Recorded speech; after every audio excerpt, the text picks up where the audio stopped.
Well, hey there everybody, today I'm going to show you how to make a very simple iron-on shirt design. So iron-on is a great way to use your Cricut machine. You will need some form of Cricut for this. Cricut Explorer, Explorer 2, Maker, Maker 3, Joy Machine, all of those can work with making t-shirts for you using iron-on vinyl. You can use something like an everyday iron-on, you could use a glitter iron-on. There's lots of different types of iron-on, so you can check out all the different kinds that Cricut offers, as well as many other brands out there. I am going to be using just a simple shirt here. I'm going to be making this for my niece. You want to take a look at your shirt and you want to see what kind of material it is, and that will guide you on what temperature you need to set your easy press on, because we will be using an easy press in order to apply our iron-on vinyl. So usually in most shirts, you'll see a tag on the inside and you'll just want to take a look. So this is 99% cotton, 1% polyester, but 99% cotton. So I'm going to want to make sure that I look up the proper setting for a cotton shirt, since that is the primary material blend. If you like the file that you're going to see here today, it's a Christmas file. It says Happy Birthday Jesus. You can grab it on my members.abbikirstencollections.com freebie vault, and as well as many other designs. You will also need a mat and a weeding tool for this tutorial. Now, it's also a good idea before you get started to measure your shirt. So I usually just get a very flexible one of those sewing measurements, and I like to measure. So this is about 12 inches at its widest point. I think 6 inches is going to be just about right, maybe a tad over. So that's what I'm going to scale my decal to in Cricut Design Space. If you need more help understanding how to upload an SVG into Design Space, I have a separate tutorial on that I can help you with. So make sure you've gone ahead and you've scaled your design in Cricut Design Space to the size for your project. You want to make sure with any iron-on or infusible ink that you always mirror the design. So you will see that option when you go to the cut screen and you click that Make It button in Cricut Design Space. It's going to give you an option on the left-hand side that says Mirror. Make sure it is mirrored and you'll see the image reverse.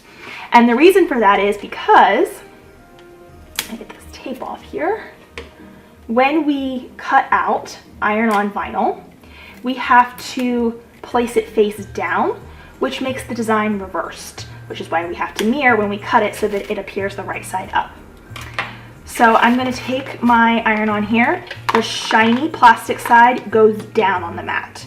You want the smooth vinyl side to be up so that that's actually what's being cut, and that's why we have to mirror.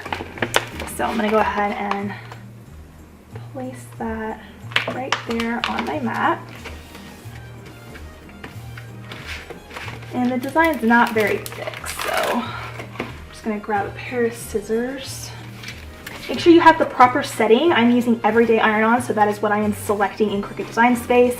If you're using a different brand other than Cricut, everyday iron-on can generally work. You may need to up the pressure on the pressure drop down. If it's not cutting all the way through, you may want to do a test cut before you actually do your project. So my design's ready to go, and we're going to go ahead and let our machine cut this out.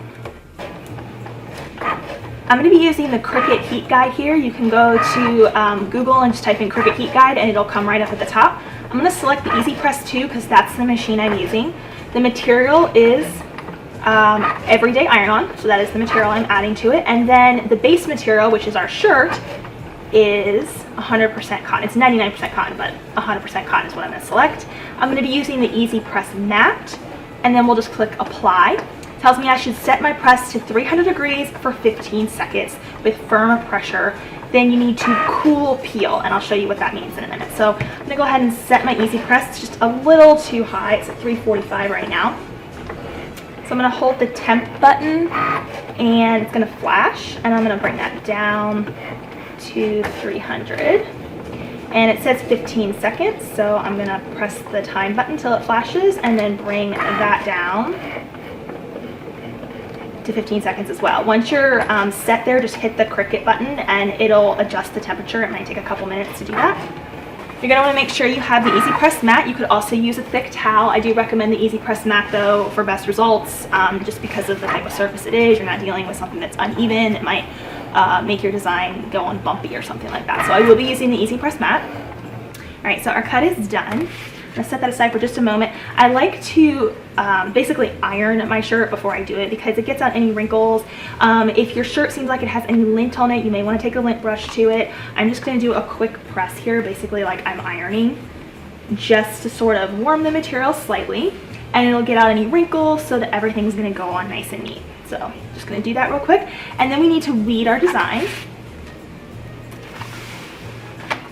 So I'm gonna flip the mat over to peel my material away here. Go nice and slow, so you make sure you're not ripping anything off that shouldn't be coming off. And if it didn't cut all the way through, then you may want to either check your blade or your pressure. You might want to up the pressure. There's a drop down on the very final cut screen when you've loaded your material settings and everything. It'll say default pressure, but if you click on it, you can select more pressure. So if it needs just a little bit more pressure to come off cleanly, then that is what I would recommend. So there's a couple of tricks to getting things centered onto a shirt. The first is to measure down from the top. I usually find 1.5 inches down from the top here, right at the seam, is good. So I kind of measure that and get an idea of where that would be. And then, and then as far as getting things centered this way, one thing you can do is you can actually fold the shirt in half. Get it folded. Actually, I like to fold it this way. Aim to get it folded perfectly in half, just like so. And then you can do a quick press with your easy press. Open it back up, and now you have a center line down the middle that can help you have an eye for where the decal should go. So I have that center line now, and then I would maybe look about 1.5 inches. If you're working on a larger shirt, 2 inches down might be better. And this will give me an idea of the placement. It's actually probably a little less, about like that. I can see my line there, and if you need further help with the line, you can also fold your design and just crease it gently at the top right there, and I can line that line up with the line on here, so that gives me good perspective. So mine's more like 1.25 inches down. I feel like that looks right to me. So also just gauge what looks right to your eye, because that's what's gonna look best when the shirt's being worn, right? So okay, once you get your design down, it's time to go ahead and put your easy press right on top. Hit that Cricut icon button and let it count down for the time that it says to heat it for. Mine is 15 seconds, so it's going to count down for 15 seconds. Okay, the 15 seconds is up, so I'm going to lift up. Very important to the success of your project. Do not peel it right away. Number one, you don't want to burn yourself. Number two, dealing with everyday iron-on, this goes for almost every brand, it will not adhere to the fabric until it is cooled down. It's going to take a solid 2 minutes before you even want to test this theory. I like to wait 4 to 5 minutes just to be on the safe side. So just give it a second, and then we'll come back and peel the liner off. Okay, so my material is cool. It is barely the slightest bit warm. And what you want to do is you want to start really slow, and you want to just make sure that it's not lifting from the shirt. With everyday iron-on, it can be a little scary because the liner really clings to it, so you really have to look closely to see, is it sticking to my shirt and the liner is just kind of pulling at it, or is it still sticking to the liner? So you want to go incredibly slow here. And again, make sure it is completely cooled, because if it isn't, especially little details, they are going to get pulled up and completely distorted. All right, there we go. Now what I like to do in order to make this extra bonded to the fabric is I like to flip the shirt over and then just press from the back. So just do like another 15 seconds or so on the back, and that'll just kind of reinforce the iron-on that much more, so that we don't have to worry about anything cracking or peeling for several washes at the very least. I highly recommend that when you're taking care of shirts with iron-on, always wash in cold water, and when at all possible, I strongly recommend just letting it air dry. You will extend the life of your shirt 10 times longer if you follow the rules of cold wash on gentle and letting it air dry, and you won't get that cracked look if you follow those washing methods. So there's how our shirt turned out. Very basic, very simple, but a great way to personalize anything. Makes a great gift, and it's a great beginner project for those of you who are new to iron-on.